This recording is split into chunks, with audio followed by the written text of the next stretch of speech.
C'est Mohamed V, dans le sud du pays, ne constitue qu'un des aspects les plus récents de la souveraineté marocaine sur la Mauritanie. Ce vaste territoire d'1 million de kilomètres carrés est peuplé d'1 million d'habitants. Soucieuse de défendre ses propres intérêts, la France s'est empressée, au lendemain de l'indépendance, de constituer une république islamique de Mauritanie détachée de la souveraineté marocaine, sous la conduite d'un pseudo-gouvernement. Les Mauritaniens, conscients du véritable intérêt de la Mauritanie, se trouvent actuellement à Rabat ou à Dakar, ne pouvant pratiquement rentrer chez eux sous peine d'être mis en état d'arrestation.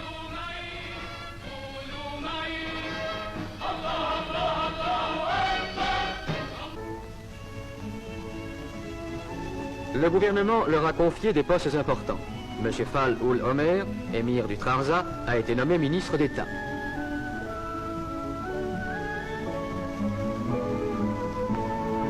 Une importante délégation mauritanienne ira défendre devant l'ONU la thèse marocaine.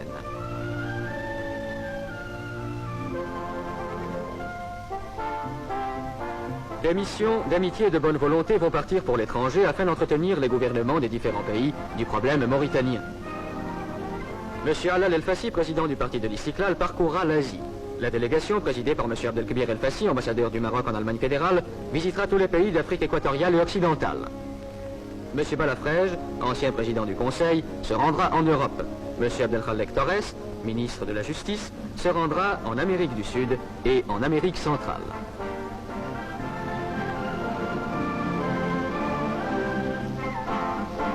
En 1905, M. Mohamed Hassan Ben Yaïch, actuellement chambellan de Sa Majesté le Roi, remettait au nom du souverain du Maroc leur daïr de nomination au gouverneur des provinces mauritaniennes, inquiétés par une agression armée des troupes françaises. D'autres témoins vivants subsistent. Des documents diplomatiques irréfutables ont été réunis qui attestent la souveraineté marocaine sur les territoires sahariens. Le problème des frontières sur lequel le gouvernement de Sa Majesté n'a cessé de revenir depuis l'indépendance doit être réglé dans le sens de l'équité. La côte atlantique marocaine s'étend de Tanger à Saint-Louis du Sénégal. La Mauritanie tout entière fait partie intégrante du territoire marocain.